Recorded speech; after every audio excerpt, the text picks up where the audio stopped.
Thank you, Zachariah, for such an insightful evaluation of these events. We now turn to our chief correspondent for Roman affairs, Solomon of Sidon, who has been following the trial of Jesus.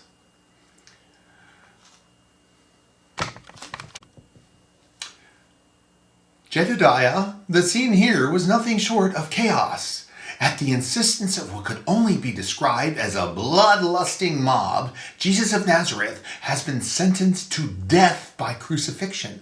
This outcome began earlier when King Herod, following his unsuccessful interrogation, sent Jesus back to the governor Pilate, where Caiaphas and his entourage of Sadducees and conservative Pharisees accused Jesus of attempting to subvert the Jewish nation and Roman rule, calling himself a king. Can you imagine? When Pilate confronted Jesus as to whether he is a king, Jesus said, "My kingdom does not belong to this world. It is you who say I am king. The reason I was born, the reason why I came into the world, is to testify to the truth. Anyone committed to the truth hears my voice." What an unusual statement. It could either be a very evasive answer or one that has the power of the word.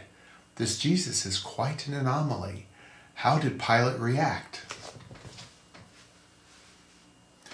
He appeared quite agitated and yelled, "Truth! What does that mean?" Rumor has it that Pilate was very nervous about this whole affair because his wife had sent him a message saying that Jesus was innocent and that Pilate should not interfere in this case against a holy man. Did this warning have any impact on his decisions regarding Jesus? Possibly. He tried to free Jesus by invoking the Passover custom of releasing a prisoner, but the crowd demanded that he release Barabbas instead. Are you referring to Barabbas, the insurrectionist murderer? Yes, Barabbas, who had been imprisoned for murder. Pilate unsuccessfully attempted to placate the crowd by having Jesus scourged with 39 lashes, one short of a death sentence. Jesus was also crowned with a wrapping of thorns that dug deeply into his skull. But the crowd kept demanding that Jesus be crucified and that Pilate release the convicted murderer Barabbas. They kept calling for his name, Barabbas, Barabbas. Why do you suppose the crowd was so adamant about having Jesus crucified? The Sadducees were observed arousing the crowds by vilifying Jesus with rather slanderous assertions about his alleged blasphemy and claims to the throne that could potentially result in Roman retribution against Judean citizens. Did the temple priests or Sanhedrin pursue any overt action that could indicate they had a hidden agenda regarding Jesus?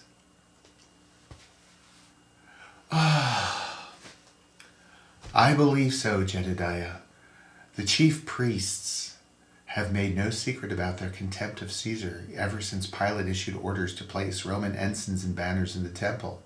Yet when Pilate asked them, "Shall I crucify Jesus, your king?" they replied, "We have no king but Caesar." Amazing! Such a statement for the chief priests is tantamount to blasphemy.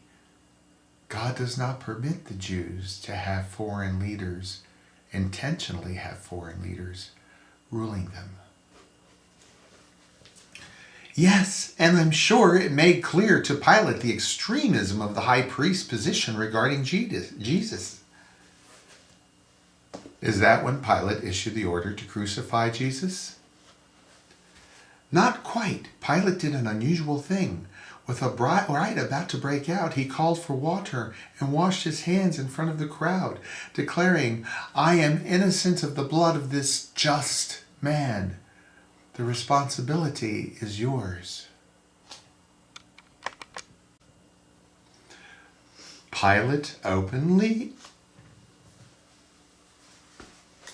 Pilate openly admitted that he was allowing the execution of an innocent man and attempted to absolve himself of responsibility by washing his hands.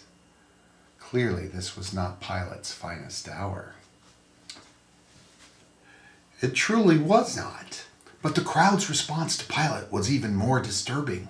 They said, "His blood be on us and on our children." Shocking. Simply shocking. Thank you, Solomon. We now have with us the centurion of the Roman soldiers who enlighten us regarding Roman punishments. Centurion, please describe for our audience what a scourging entails.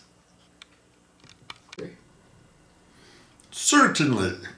A leather whip is used, typically with 9 straps, each of which has a small metal ball or nail attached to its end.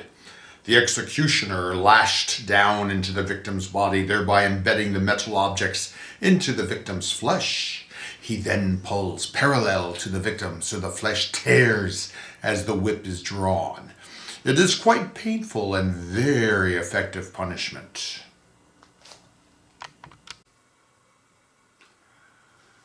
Yes, I can imagine. We understand that Jesus was also crowned with a wrapping of thorns. Is this also a standard punishment? Not exactly. We try to make the punishment fit the crime. Since this Jesus fellow claimed to be the king of the Jews, we thought we'd give him a special taste of what it is to be a king. So the boys fashioned a crown from the branches of a desert bush. Its thorns are as hard as nails and as sharp as razors. We pressed the crown onto that Jesus' head until it was just above his brow. It was beautiful the way his flesh peeled and the blood poured. He was so weak from the scourging that he didn't even have the strength to scream. He just let out a deep moan, like someone being lanced in the gut.